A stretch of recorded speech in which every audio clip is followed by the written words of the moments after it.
বন্ধুরা, ধর্ম, বর্ণ, লিঙ্গ, জাতি নির্বিশেষে সারা দেশ জুড়ে পালিত হচ্ছে এক উৎসব। কি সেই উৎসব? পালিত হচ্ছে এমটিএস উৎসব। লাখ লাখ পরীক্ষার্থী কিন্তু পরীক্ষা দিচ্ছে, প্রত্যেক দিন 3টে করে শিফটে কিন্তু পরীক্ষা হচ্ছে। এবং এই যে কম্পিটিশনের বাজার, এই যে চাকরির বাজার, এর মধ্যে না তোমাকে যদি চাকরি পেতে হয় তোমাকে আগে দেখতে হবে সিলেবাস আমার সম্পূর্ণ কি কমপ্লিট, সিলেবাসের কোন কোন অংশ আছে, কি কি আমার কোন কোন জায়গা থেকে পরীক্ষায় প্রশ্ন আসতে পারে। দেখো, এই এমটিএসে তাছাড়াও সেন্ট্রালের বিভিন্ন এক্সামে এই কম্পিউটার সাবজেক্টটাতে কিন্তু প্রশ্ন আসে। তো এই যে কম্পিউটার সাবজেক্টটা মোটামুটি দেখো CGL, CHSL, Delhi police, MTS এবং সিপিও বিভিন্ন সমস্ত পরীক্ষায় কিন্তু এখান থেকে প্রশ্ন দিচ্ছেই। তাই এই জায়গাটা কিন্তু ছাড়লে হবে না। দেখো, তোমাদের সামনে আমি রেখেছি হচ্ছে একটা মার্কস ডিভিশন, মানে কোন পরীক্ষায় কতগুলো করে মার্কস আসছে।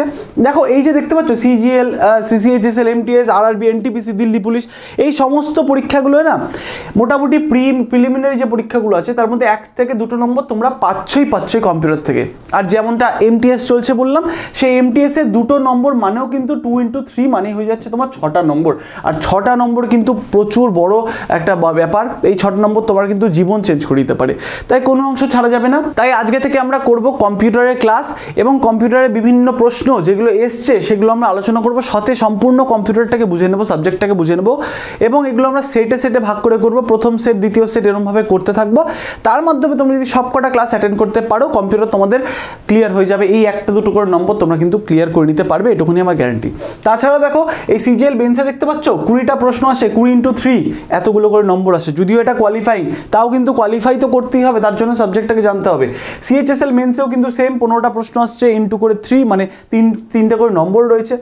তারপরে আসছে এই বছরের শেষের দিকে আমরা দেখতে পাবো আরআরবি, এনটিপিসি বা পরের বছর দেখা যেতে পারে, সেখানেও কিন্তু 1-2 করে নম্বর আসছে। দিল্লি পুলিশও 10টা মতন কোয়েশ্চেন কিন্তু এসে থাকছে।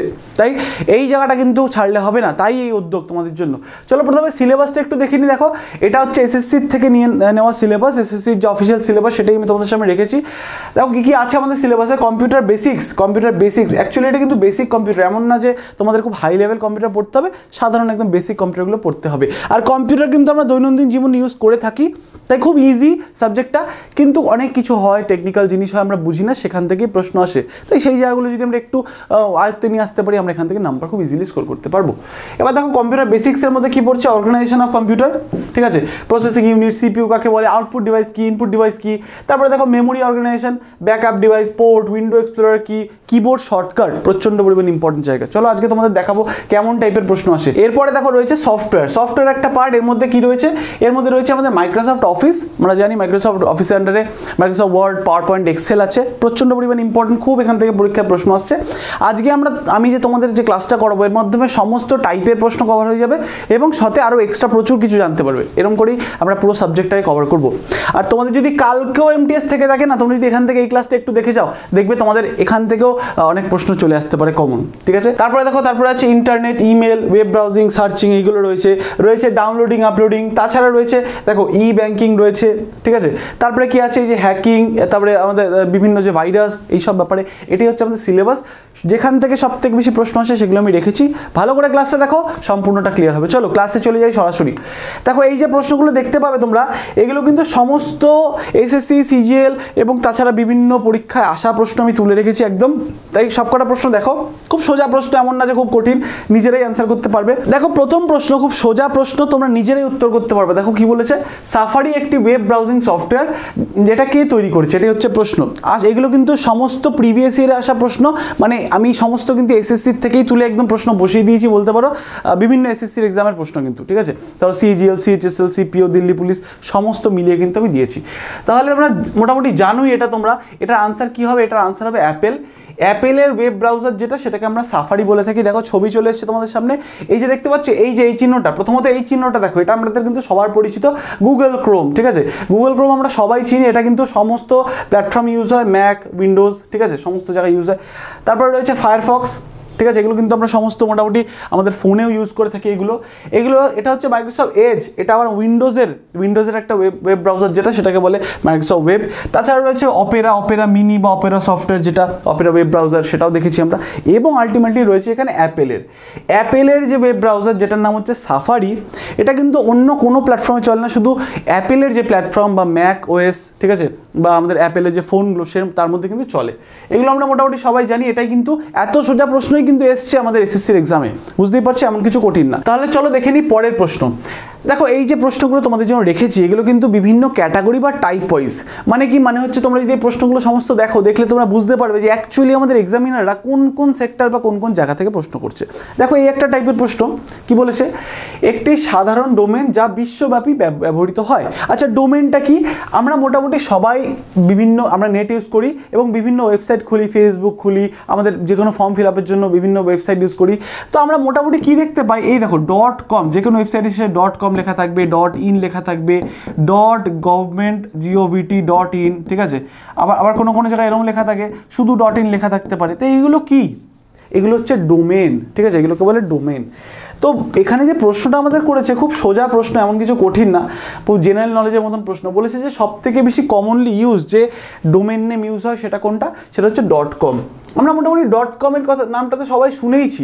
এই .com-টা কিন্তু সর্বত্র সব থেকে বেশি ব্যবহৃত হয়। এবার ডোমেন নেম কি এবং এর টাইপগুলো কি বা এগুলোর মানে কি বোঝায়, দেখো .com, এই .com যেটা আমরা ছোটোবেলা থেকে শুনে আসছি, এটা কি অ্যাকচুয়ালি কমার্শিয়াল অর্গানাইজেশন। মানে কম দেখলেই মনে করবে কোনো একটা কমার্শিয়াল অর্গানাইজেশনের ওয়েবসাইট কিন্তু এইটা, ঠিক আছে। এটার মাধ্যমে আমরা ওই ওয়েবসাইটকে চিহ্নিত করতে পারি এটা কেমন টাইপের ওয়েবসাইট। .org যখনই দেখবে মনে করবে যে এটা একটা নন প্রফিট অর্গানাইজেশন বা এনজিওর একটা ওয়েবসাইট, ঠিক আছে। .info যদি থাকে তাহলে মনে করতে হবে এটা একটা ইনফরমেশনের ওয়েবসাইট। .edu যদি থাকে তাহলে বুঝতে হবে এটা একটা এডুকেশনাল ইনস্টিটিউটের ওয়েবসাইট হতে পারে। .gov তো বললামই তোমাদের যেমনটা, যে আমরা বিভিন্ন ওয়েবসাইটে ফর্ম ফিল আপ করি গভর্নমেন্ট ওয়েবসাইটে, সেখানে কিন্তু .gov লেখা থাকে। .defense মানে .def মানে হচ্ছে ডিফেন্স সাইটের জন্য এটি ইউজ হয়। .co.in দেখবে আমাদের ইন্ডিয়ার যত ওয়েবসাইট, দেখো সারা বিশ্বব্যাপী কমার্শিয়াল ওয়েবসাইটগুলো কিন্তু মেনলি .com ইউজ করে থাকে, ঠিক আছে। কিন্তু যেগুলো আমাদের ভারতবর্ষের কোম্পানি হয় সেগুলো কি করে .co.in। ইন মানে কি, ইন মানে হচ্ছে ইন্ডিয়া, যেখানে ইন লেখা থাকবে ইন্ডিয়া লেখা বুঝবে। .us লেখা থাকে, .eu লেখা থাকে, তো এগুলো বিভিন্ন দেশের, ইউএস মানে আমেরিকা, EU মানে ইউরোপিয়ান ইউনিয়ন হতে পারে। এবং দেখো .network মানে বিভিন্ন নেটওয়ার্ক সেন্টারের জন্য কিন্তু এই ডোমেনগুলো ইউজ হয়। পরীক্ষা আসতে পারে, অবশ্যই তোমরা কিন্তু ভালো মতন জায়গাটাকে বুঝে নাও, খুব সোজা জায়গা কিন্তু, আর এটা কিন্তু ভালো স্কোরিং একটা সাবজেক্ট। এই 1-2 নম্বর তোমাদের হতে পারে যদি একটু ব্যাপারটা বুঝে নাও। পরের প্রশ্ন দেখো চলে এসেছে MS এক্সেল। দেখো সব থেকে মোস্ট ইম্পর্টেন্ট একটা পার্টের মধ্যে পড়ছে আমাদের MS এক্সেল, ঠিক আছে। এই MS এক্সেল চ্যাপ্টারটা প্রচণ্ড পরিমাণে বেশি ইম্পর্টেন্ট, কারণ এখান থেকে কিন্তু প্রচুর প্রশ্ন আসছে, ঠিক আছে। দেখো এবার এখানে প্রশ্নটা কি বলেছে, what is the maximum zoom percentage in MS Excel 2010 application. মানে বলতে চাইছে MS এক্সেলে সব থেকে বেশি ম্যাক্সিমাম জুম কত হতে পারে। বুঝতেই পারছো খুবই প্র্যাকটিক্যাল কোয়েশ্চেন, মানে যারা তোমরা কম্পিউটার ইউজ করো, যারা MS এক্সেল ইউজ করো, তাদের কিন্তু ব্যাপারগুলো খুবই সোজা লাগবে, কিন্তু যারা না জানো তাদের মনে হবে কি না কি কঠিন ব্যাপার স্যাপার। দেখো তোমাদের জন্য রেখেছি একটা স্ক্রিনশট, এটা হচ্ছে একটা মানে আমাদের MS এক্সেলের একটা স্ক্রিনশট। এখানে দেখতে পাচ্ছ এই যে মানে জায়গাটা, এটা হচ্ছে পুরো সম্পূর্ণটা হচ্ছে MS এক্সেল কেমন দেখতে হয়। যারা দেখোনি কোনোদিন তারা একটু দেখে নাও। দেখো এটা একদম সর্বাধিক জুম করে রাখা হয়েছে এবং এখানে দেখা যাচ্ছে ছোট, তোমরা দেখতে পাবে না, আমি তোমাদের বলে দিচ্ছি, এটা হচ্ছে 400%। এইগুলো কিন্তু পরীক্ষায় আসা প্রশ্ন, ঠিক আছে। সব থেকে বেশি ম্যাক্সিমাম জুম মাইক্রোসফট অফিস এক্সেলে করা যেতে পারে 400%। কত তাহলে হচ্ছে 400% কিন্তু ম্যাক্সিমাম জুম। এই সেম প্রশ্নটা কিন্তু কোনো একটা পরীক্ষায় এসছে, তাই অবশ্যই দেখতে হবে। নিজের কম্পিউটার থাকলে তোমরা নিজেরা ট্রাই করবে, এমনিই দেখবে সাবজেক্টটা ক্লিয়ার হয়ে যাচ্ছে। সাথে আর একটা জিনিস জানবো, এটার মিনিমাম জুম কত করা যেতে পারে। দেখো এখানে সেমভাবেই লেখা আছে, আমি তোমাদের বলে দিচ্ছি। মিনিমাম জুম কিন্তু 10% হতে পারে। তাহলে রেঞ্জটা কত, 10% থেকে 400% অবধি কিন্তু মাইক্রোসফট এক্সেলের যে পেজ সেটা কিন্তু জুম করা যেতে পারে। বোঝা গেল? পরেরটায় চলে যাই চলো। কোন ফোল্ডারে অসমাপ্ত ইমেলগুলি সেন্ড না করে সংরক্ষণ করা হয়? এবার এইটা কিসের বিষয় বলেছে ব্যাপারটা, এটা হচ্ছে ইমেল। মানে বুঝতে পারছো ইমেল মানে কি, আর ইমেল মানে মোটামুটি আমরা জানি ইমেল, আমাদের সবার ইমেল আইডি আছে, ইমেল আইডি ছাড়া কিন্তু ফর্ম ফিল আপও হতে চায় না। ইমেল মানেই আমরা মোটামুটি ম্যাক্সিমাম লোকে কিন্তু জিমেলে আছে ইমেল আইডিটা। এটা হচ্ছে জিমেল, হচ্ছে গুগলের একটা ইমেল আইডি বলা যেতে পারে। তাহলে এর মধ্যে এদের আমাদের ইনবক্সটা, তোমরা এক কাজ করবে, তোমরা দরকার হলে তোমাদের ইনবক্সটা খুলবে, যে ইমেল আইডির যে ইনবক্স কম্পিউটারে বা ফোনে খুলতে পারো, সেখানে দেখবে ঠিক এরকম একটা স্ক্রিন দেখাবে, ঠিক আছে। এখানে কি দেখতে পাচ্ছি, এখানে দেখতে পাচ্ছি আমরা সমস্ত যে ইমেলগুলো কি এসছে না এসছে। তাছাড়া এই যে বাঁদিকে দেখতে পাচ্ছ ইনবক্স, ঠিক আছে। ইনবক্স মানে যেই মেসেজগুলো কোথায় এসছে বা ইমেলগুলো কোথায় এসছে এক জায়গায় স্টোর তো হচ্ছে, সেই জায়গাটাকে বলে ইনবক্স। এটা আমাদের ফোনের ক্ষেত্রেও কিন্তু সেম হয়, আমাদের মেসেজও ইনবক্স থাকে। তারপরে রয়েছে কি সেন্ড বক্স, ড্রাফট বক্স, ঠিক আছে। এবং দেখবে এগুলো কিন্তু আমাদের ফোনেও আমাদের যে মেসেজ যে থাকে তার মধ্যেও কিন্তু ড্রাফট বলে একটা অপশন থাকে, ইনবক্স বলে একটা অপশন থাকে। এবার এখানে যে প্রশ্নটা করেছে, তোমার যদি ইচ্ছা হয় তুমি একটা কোনো মেল লিখতে লিখতে ছেড়ে দিলে আনফিনিশড মেল, সেটা কোথায় স্টোর হবে? সেটা স্টোর হবে হচ্ছে ড্রাফট বক্সে। ঠিক আছে, পরীক্ষা আসা প্রশ্ন কোনো না কোনো একটা এসএসসি পরীক্ষায় কিন্তু এটা এসছে। ঠিক আছে, তারপরে দেখো আরও বিভিন্ন এখানে আছে। এখানে কিন্তু একটা এই মোর করলে এখানে দেখা যাবে স্প্যাম বক্স আছে, মানে ধরো কোনো একটা ফ্রড ইমেল বা কিছু বা ভাইরাস জনিত কোনো একটা ইমেল, সেগুলো কিন্তু স্প্যাম বক্সে স্টোর হবে। এগুলো কিন্তু পরীক্ষা জিজ্ঞেস করে। ঠিক আছে, চলো পরের কোয়েশ্চেন দেখে নিই। দেখো পরের প্রশ্ন দেখে নিই কি বলেছে। Copying a page into I হবে, into a server is called dash the page. মানে কি বলেছে, খুব ইজি কোয়েশ্চেন, এর থেকে সোজা কোয়েশ্চেন আর কিছু হতে পারে না। ঠিক আছে, এবার এটা কিন্তু আসা প্রশ্ন, কোনো একটা পরীক্ষায় আসা প্রশ্ন। এটা জিজ্ঞেস করেছে যে কোনো একটা পেজ বা যে কোনো জিনিসকে সার্ভারে কপি করে রাখাটাকে কি বলে, সেই জিনিসটাকে বা প্রক্রিয়াটাকে কি বলা হয়, এটাই হচ্ছে প্রশ্ন। এই যে তোমরা যে এখন ভিডিওটা দেখছো, ইউটিউবে দেখছো, মানে কি এই ভিডিওটা আপলোড হয়েছে ইউর স্টাডির তরফ থেকে কোথায়, ইউটিউবের সার্ভারে, এবং আলটিমেটলি তোমরা দেখতে পাচ্ছ এটাকে ডাউনলোড করে বা তোমরা এটাকে ডাইরেক্ট চালিয়ে দেখতে পাচ্ছ। তাহলে এই যে প্রক্রিয়াটা ইউর স্টাডির তরফ থেকে করা হয়েছে সেটাকে কি বলা হয়? আপলোডিং বলা হয়। ইউর স্টাডি এটা আপলোড করে দিয়েছে এবং তোমরা কি করছো? দেখছো। এত সোজা প্রশ্ন আসছে কিন্তু কম্পিউটারে। ঠিক আছে, কিন্তু কঠিনও কিছু আসছে, সেগুলো রেখেছি তোমাদের জন্য। দেখো এই প্রশ্নটা কি বলেছে, text editor and text formatter belongs to which category of computing. দেখো এই যে পরপর যে প্রশ্নগুলো রেখেছি তোমাদের জন্য, এটা কিন্তু একটা সিকোয়েন্সে রাখা, মানে প্রথম দিকে ইজি আছে, তারপরে মডারেট এবং আলটিমেটলি আছে হার্ড। তার কারণ কি, যাতে তোমরা বুঝতে পারো যে কেমন প্রশ্ন অ্যাকচুয়ালি আসছে। শুধু যে সোজা প্রশ্ন আসছে তা কিন্তু নয়, কিছু কিছু মডারেট, তারপরে আলটিমেটলি কিন্তু কিছু হার্ড প্রশ্ন আসছে। তাই সেগুলো যাতে ধারণা ক্লিয়ার হয়, তাই এই একটা সিকোয়েন্স মেনটেন করে রাখা। এই প্রশ্নটা একটু মডারেট প্রশ্নের মধ্যে ধরতে পারো। দেখো এটাই যেটা বলেছে, টেক্সট এডিটর এবং টেক্সট ফরম্যাটার মানে কোন টাইপের সফটওয়্যার। ঠিক আছে, কম্পিউটারের বিভিন্ন টাইপের সফটওয়্যার, তো কোন টাইপের। দেখো টেক্সট এডিটর এবং ফরম্যাটার মানে কি, মানে আমরা হচ্ছে কম্পিউটারে যে বিভিন্ন জিনিস লিখি না, এসে লিখি, মানে বিভিন্ন প্রবন্ধ লিখতে পারি, বিভিন্ন জিনিস লিখতে পারি, তো এটা কোন টাইপের সফটওয়্যার, এটা কিন্তু জিজ্ঞেস করেছে। দেখো এটা হচ্ছে ওয়ার্ড প্রসেসর্স, এটাকে বলে ওয়ার্ড প্রসেসর। দেখো বিভিন্ন টাইপের কম্পিউটার সফটওয়্যার আছে, আমরা এক্ষুনি দেখে নেবো। চলো দেখি ব্যাপারটা কি। দেখো এই যে দেখতে পাচ্ছ সফটওয়্যারের দুটো ভাগ বলতে পারো, একদম প্রাইমারি দুটো ভাগ। একটা হচ্ছে সিস্টেম সফটওয়্যার, একটা হচ্ছে অ্যাপ্লিকেশন সফটওয়্যার। নামের সাথেই তোমরা কিন্তু নাম দেখার সাথে সাথে বুঝে যাবে ব্যাপারটা কি বলছে। সিস্টেম সফটওয়্যার মানে কি, মানে কম্পিউটারটা চলতে যেই সব সফটওয়্যার লাগবেই সেগুলোকে বলে সিস্টেম সফটওয়্যার। এবং অ্যাপ্লিকেশন বা অ্যাপস, দেখো আমাদের ফোনের একদম প্রাইমারি যেটা সিস্টেম সফটওয়্যার সেটা হচ্ছে যে অ্যান্ড্রয়েডটা যদি না ইনস্টল করা থাকে তাহলে কিন্তু ফোনটা অন করাই যাবে না। কিন্তু যদি অ্যাপ্লিকেশন সফটওয়্যার বা অ্যাপস, ফোনে বিভিন্ন অ্যাপস যদি না ইনস্টল করা থাকে কোনো ব্যাপারই না, আমরা ফোনটা নতুন করে পাওয়ার পরে তারপরে সেটা বিভিন্ন অ্যাপস ডাউনলোড করি। সেম কিন্তু কম্পিউটারের ক্ষেত্রে হয়। দেখতে পাচ্ছ সিস্টেম সফটওয়্যারের দুটো ভাগ আছে, একটা অপারেটিং সিস্টেম, কম্পিউটারের ক্ষেত্রে হয় উইন্ডোজ। ঠিক আছে, উইন্ডোজ 11 চলছে এখন, তো এরকমভাবে বিভিন্ন উইন্ডোজের ভার্সন আছে। তারপরে দেখো ডিভাইস ড্রাইভার, সিস্টেম ইউটিলিটিস, তারপরে দেখো ডেভেলপিং যে প্রোগ্রাম, দেখো এগুলোকে বলে প্রোগ্রামিং ল্যাঙ্গুয়েজগুলো। এগুলোকে ছাড়া কিন্তু বিভিন্ন প্রোগ্রাম হবেই না, এগুলোকে একদম সিস্টেম সফটওয়্যার, একদম কোর সফটওয়্যারের মধ্যে ধরা যেতে পারে। দেখো ল্যাঙ্গুয়েজ ট্রান্সলেটার, লোডার, তারপরে ইন্টারপ্রেটার হয় এর মধ্যে, প্রোগ্রামিং ল্যাঙ্গুয়েজ, এগুলোকে বলে ডেভেলপিং সফটওয়্যার। এটাকে বলে সিস্টেম সফটওয়্যারের ক্যাটাগরির মধ্যে এই দুটো ভাগ। এবার চলে এসে আমাদের অ্যাপ্লিকেশন সফটওয়্যার বা একদম সোজা ভাষায় অ্যাপস। কি অ্যাপস? আচ্ছা, অ্যাপসের ফুল ফর্ম কিন্তু অ্যাপ্লিকেশন। ঠিক আছে, এবার তার মধ্যেও দেখো জেনারেল পারপাস আবার একটা স্পেশাল পারপাস। ঠিক আছে, এর মধ্যে দুটো ভাগ। জেনারেল পারপাসের মধ্যে কি রয়েছে দেখো, এই যে ওয়ার্ড প্রসেসর এবং প্রেজেন্টেশন, তারপরে স্প্রেডশিট এবং ইমেজ এডিটর, এগুলো একদম জেনারেল সফটওয়্যার, মানে কম্পিউটার ইনস্টল করার পর তোমার একদম বেসিক এগুলো কিন্তু দরকার পড়ে। তোমার লেখা দরকার পড়তেই পারে, প্রেজেন্টেশন মানে পাওয়ার পয়েন্ট প্রেজেন্টেশন করতে দরকার পড়তে পারে, স্প্রেডশিট মানে হচ্ছে এক্সেলকে বলে স্প্রেডশিট। ঠিক আছে, তারপরে ইমেজ এডিটর, এবং তাছাড়া স্পেশাল কিছু সফটওয়্যার থাকে, যেমন ধরো তুমি মনে করছো পেমেন্ট করবে, তোমার কাছে পেটিএম রয়েছে। ঠিক আছে, দেখো reservation, billing system, report card generator, এগুলো হচ্ছে এক্সট্রা কিছু সফটওয়্যার যেগুলো আরও এক্সট্রা পারপাসের জন্য লাগে। তো এখান থেকেই আমাদের প্রশ্নটা এসছে, কিন্তু ওয়ার্ড প্রসেসর ক্যাটাগরির মধ্যে পড়ে এই টাইপের সফটওয়্যারগুলো। দেখো পরের প্রশ্ন কি বলেছে, দেখো এই যে প্রশ্ন বা এই যে প্রশ্নের ক্যাটাগরি, এটা হচ্ছে সব থেকে মোস্ট ইম্পর্টেন্ট ক্যাটাগরি, মানে এখান থেকে প্রশ্ন আসবেই এবং বারে বার রিপিট করছে কিন্তু এখান থেকে প্রশ্ন। তাই ব্যাপারটা দেখে নি কি বলেছে। দেখো দ্বিতীয় প্রজন্মের কম্পিউটার তৈরি করা হয়েছিল বা second generation computer were made of. দেখো এবার আমরা একটা ব্যাপার বুঝে নিই, আমরা যে বর্তমানে ফোনগুলি ইউজ করি বা কম্পিউটার ইউজ করি সেখানে একটা প্রসেসর থাকে, আমরা মোটামুটি জানি। এবার কম্পিউটারে কি প্রসেসর থাকে আমরা নাম শুনেছি মোটামুটি i3, i5, i7, i9ও বেরিয়ে গেছে এখন। তাহলে এইগুলো তো আমরা শুনেছি, এগুলো কি? এটা কিন্তু অ্যাকচুয়ালি সিপিইউ হচ্ছে এই প্রসেসরগুলোই। ঠিক আছে, এবার এইগুলো কি বলতে পারো কম্পিউটারের অ্যাকচুয়াল ব্রেন, ঠিক আছে। এবার এর উপরই স্পিড কত হবে, কেমন পারফরমেন্স হবে কম্পিউটার, এগুলো ডিপেন্ড করে। তাহলে এটা কিন্তু এখনকার আধুনিক, এদেরও কিন্তু পূর্বপুরুষ আছে, এদেরও অ্যানসিস্টার আছে, সেখান থেকেই মেনলি প্রশ্ন আসে। এবং এটাও কিন্তু সেখান থেকে প্রশ্নটা করেছে, বলেছে সেকেন্ড জেনারেশনের যে কম্পিউটার সেগুলো কি দিয়ে তৈরি হতো। চলো তোমাদের জন্য যে চার্টটা রেখেছি সেটা দেখে নাও, সমস্তটা ক্লিয়ার হয়ে যাবে। দেখতে পাচ্ছ এটা হচ্ছে first generation computer, second generation, third generation এবং আলটিমেটলি ফোর্থ জেনারেশন কম্পিউটার। দেখো ফার্স্ট জেনারেশন ভেরি ইম্পর্টেন্ট চার্টটাকে মুখস্থ করে যাও, তোমাদের কিন্তু এখান থেকে একটা দুটো কোয়েশ্চেন চলে আসবেই। দেখো ফার্স্ট জেনারেশন কম্পিউটারের যে সময়কাল ছিল 1942 থেকে 1955, এই নামটা মনে রাখতে হবে। ভ্যাকিউম টিউব হচ্ছে ফার্স্ট জেনারেশন কম্পিউটার, এই যে দেখতে পাচ্ছ ফার্স্ট জেনারেশন কম্পিউটার হচ্ছে ভ্যাকিউম টিউব। তাহলে যদি পরীক্ষায় জিজ্ঞেস করে ফার্স্ট জেনারেশন কম্পিউটার কোনটা, কি বলতে হবে, ভ্যাকিউম টিউব হচ্ছে ফার্স্ট জেনারেশন কম্পিউটার, ঠিক আছে।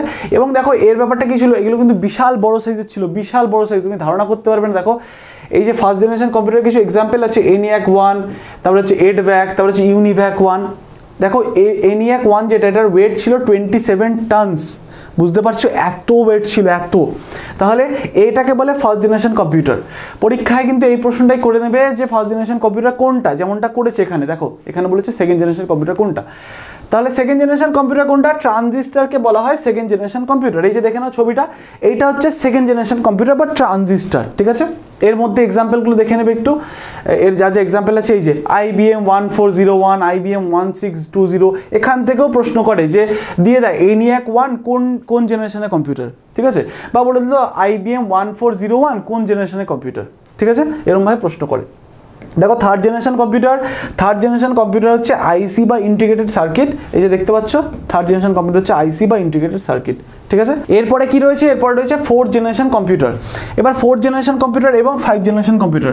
দেখো ফোর্থ জেনারেশন কম্পিউটারকে বলা হয় ভেরি লার্জ স্কেল ইন্টিগ্রেশন বা লার্জ স্কেল ইন্টিগ্রেশন, VLSIও বলা হয়, ঠিক আছে। এবং ফিফথ জেনারেশন কম্পিউটার যেটা, সেটাকে বলা হয় আলট্রা লার্জ স্কেল ইন্টিগ্রেশন, ঠিক আছে, আলট্রা লার্জ স্কেল ইন্টিগ্রেশন। এটা কিন্তু পরীক্ষায় জিজ্ঞেস করে VLSI কোন জেনারেশনের কম্পিউটার, বলতে হয় ফোর্থ।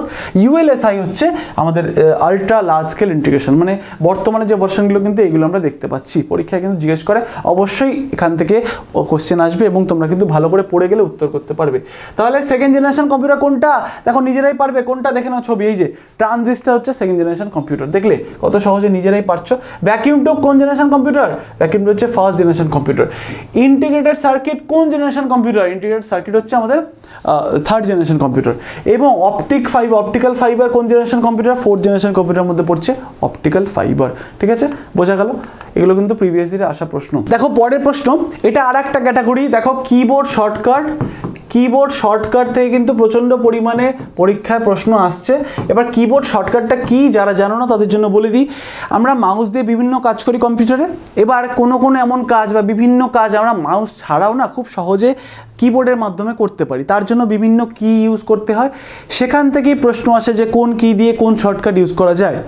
এইটা যেটা প্রশ্ন করেছে, বলেছে যে MS Excel 2010-এ কোন ফাংশন কিটা ইউজ করে তুমি একটা সেলকে এডিট করতে পারবে। চলো ব্যাপারটা দেখে নিই আগের সেই আমাদের ছবিটা দিয়ে, আমাদের MS Excel-এর যে ছবিটা দেখিয়েছিলাম। দেখো এই যে দেখতে পাচ্ছ, এই যে খোপ একটা করে বক্স, এগুলোকে বলে একটা করে সেল। এবং দেখো এরকম একটা করে সেল পাশাপাশি দাঁড়িয়ে আছে, এই যে লাইন, এই পুরো লাইনটাকে বলা হয় রো, কি বলা হবে, রো, ঠিক আছে। এবং দেখো পরপর সেলগুলো যেগুলো নিচে দেখতে পাচ্ছ, একটা নিচে আরেকটা এরমভাবে যেগুলো আছে, সেই রোটাকে বলা হয় কলম, সেই লাইনটাকে বলা হয় কি, কলম, বুঝতে পারলে। তাহলে রো এবং কলম যেখানে ইন্টারসেক্ট করছে সেই জায়গায় কি তৈরি হচ্ছে, একটা সেল। এই যে প্রত্যেকটা স্কোয়ার বক্স বা রেক্টাঙ্গেল বক্স, এগুলো হচ্ছে একটা করে কি, সেল, ঠিক আছে। তাহলে এখানে যেটা প্রশ্ন করেছে সেটা হচ্ছে একটা সেলকে এডিট বা একটা সেলের মধ্যে লিখতে গেলে কোন শর্টকাট ইউজ করা যেতে পারে। আচ্ছা আমরা জানি যে আমাদের যে কোনো কিবোর্ড তুলে দেখতে পাবে যে একদম উপরের দিকে রয়েছে F1 থেকে F12, মানে ফাংশন কি, টোটাল 12টা ফাংশন কি আছে, তো সেটা তোমরা যে কোনো কিবোর্ডে দেখতেই পারবে। সেই ফাংশন কির মধ্যে F2 যদি তুমি ক্লিক করো এক্সেলে গিয়ে, তাহলে তুমি একটা সেলকে এডিট করতে পারবে, বোঝা গেল। দেখো বিভিন্ন শর্টকাটগুলো রাখা আছে এখানে, বিভিন্ন ইম্পর্টেন্ট শর্টকাট, তোমরা কিন্তু একটু দেখে নিতে পারো। দেখো এই যে F2 দেখতে পাচ্ছ, এডিট করা যেতে পারছে। F5 চিপলে বিভিন্ন একটা স্পেসিফিক সেলে তুমি পৌঁছে যাবে। তুমি যদি মনে করো স্পেলিং চেক করবে, F7 ক্লিক করতে হবে, ঠিক আছে। এরকমভাবে বিভিন্ন রকমের শর্টকাট আছে, এগুলো একটু তোমরা কিন্তু দেখে নেবে অবশ্যই।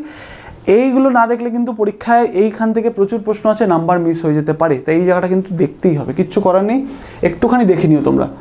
তারপরে প্রশ্ন চলে যাই, দেখো বলেছে, তারপরে প্রশ্ন বলেছে the dash is a name of the lower edge of the worksheet window which displays various information about the Excel worksheet in MS Excel 2010।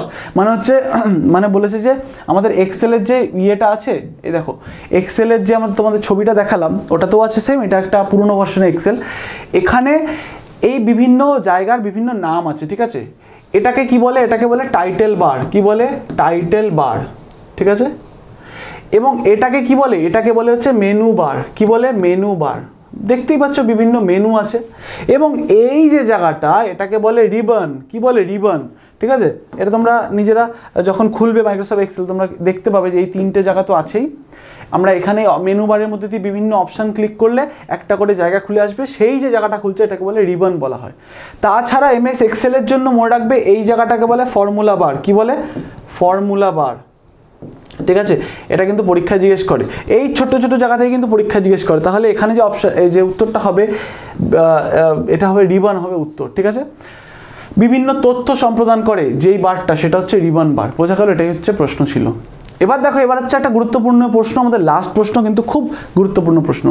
কি বলেছে, বলেছে যে in MS Excel 2010 dash function provide the current system date and time. মানে এই যে MX Excel আছে, এত MX এক্সেলের প্রশ্ন কেন রেখেছি, তার কারণ হচ্ছে এখান থেকে প্রচণ্ড পরীক্ষায় প্রশ্ন আসে, এবং একটু টাফ যদি কিছু প্রশ্ন করতে চায় এমএক্স এক্সেলে বিভিন্ন প্রশ্ন করতে পারে। এবার দেখো এমএস এক্সেলের না বিভিন্ন কাজ আছে, বিভিন্ন কাজের মধ্যে কি বিভিন্ন ক্যালকুলেশন করা যেতে পারে, যোগ বিয়োগ করা যেতে পারে, হ্যাঁ অনেক রকম আরও কাজ হতে পারে। তার মধ্যেই এগুলোকে বলে ফাংশন, কি বলা হয় ফাংশন, ঠিক আছে। ফাংশন বা এর বিভিন্ন কাজ বলতে পারো। তো এই বিভিন্ন কাজ যে ফাংশন, সেটার মধ্যে তুমি যদি মনে করো যে একটা সেলের মধ্যে তুমি ডেট এবং টাইম, বর্তমান ডেট এবং টাইম দেখবে, তাহলে তুমি কি কোড, এটা একটা কোড, ঠিক আছে, একটা সাংকেতিক ভাষা, একটা সাংকেতিক ভাষা। তুমি কোন ভাষা ইউজ করলে বা কোন কোড ল্যাঙ্গুয়েজ ইউজ করলে তোমাকে বর্তমান টাইম এবং ডেট দেখাবে। দেখো তোমাকে ইউজ করতে হবে নাও, কি ইউজ করতে হবে নাও। কীভাবে লিখতে হবে, তোমাকে ইকুয়াল টু দিয়ে এরকমভাবে NOW লিখতে হবে। কোথায় লিখতে হবে, একটা সেলের মধ্যে, একটা চৌকো বা একটা রেক্ট্যাঙ্গেল বক্সের মধ্যে লিখতে হবে। তাহলে পরীক্ষা জিজ্ঞেস করে, দেখো তুমি একটা এক্সেলে কী করতে পারে, অ্যাভারেজ করতে পারবে, সাম অটো সাম করতে পারবে, অটো ইফ করতে পারবে, count function, count formula, count if, ঠিক আছে, ইফ ফাংশন, এইরকম সব কিছু তুমি ইউজ করতে পারবে এই আমাদের এক্সেলে, ঠিক আছে। এবং দেখো পরীক্ষায় জিজ্ঞেস করে তুমি যদি যোগ করতে চাও কি করতে হবে, ধরো তুমি লিখলে ইজিক্যাল টু সাম, তারপরে দুটো সেলের নাম দিয়ে দিলে, A1 দিলে এবং ইস2 দিয়ে A2 দিয়ে দিলে, তুমি বললে যে এই দুটো যোগফল করে দাও, তোমাকে খুব সহজভাবে যোগফল করে দেবে, ঠিক আছে। এগুলো হচ্ছে বিভিন্ন কাজ, বিভিন্ন ফর্মুলা এক্সেলে কাজ করার। তারপরে দেখতে পাচ্ছি যে টুডে ফাংশন, নাও ফাংশন, অ্যাভারেজ করতে চাইলে করতে পারবে, ঠিক আছে। এগুলো কিন্তু করা যায়, ম্যাক্সিমাম নাম্বার, মিনিমাম নাম্বার বার করতে গেলে ইউজ করা যেতে পারে। এগুলো দেখে নেবে তোমরা একটু। তাহলে আশা করি এই অবধি বোঝা গেল। দেখো এই ফাংশনগুলো বিভিন্ন অপশান আছে, এই ফর্মুলা বারে বিভিন্ন অপশান আছে, সেখান থেকেও কিন্তু এই ফাংশনগুলোকে ইউজ করা যেতে পারে। তাহলে আজকের ক্লাস শেষ হলো, আমাদের 10টা প্রশ্ন হয়ে গেল। দেখো আমরা কিন্তু এইভাবেই কম্পিউটার সাবজেক্টটাকে সম্পূর্ণ কভার করব, বিভিন্ন সেটে ভাগ করে করব, এবং প্রত্যেকটা সেট তোমাদের জন্য অত্যন্ত গুরুত্বপূর্ণ হতে চলেছে, এটুকুনি আমি গ্যারান্টি দিতে পারি। তাহলে যাদের ভালো লাগলো অবশ্যই তোমরা লাইক করো এবং কমেন্টের মাধ্যমে জানাও তোমাদের মতামত, এবং আমরা এইভাবেই কিন্তু কন্টিনিউ করে যাব। সামনে তোমাদের যাদের MTS এর এক্সাম আছে তাদেরকে অনেক শুভকামনা, বেস্ট উইশেস, তোমরা ভালো করে একটা চাকরি অর্জন করো। তাহলে দেখা হবে পরের ক্লাসে নতুন কোনো ক্লাস নিয়ে, নতুন কোনো টপিক নিয়ে। ততক্ষণ টাটা, বাই বাই, জয় হিন্দ।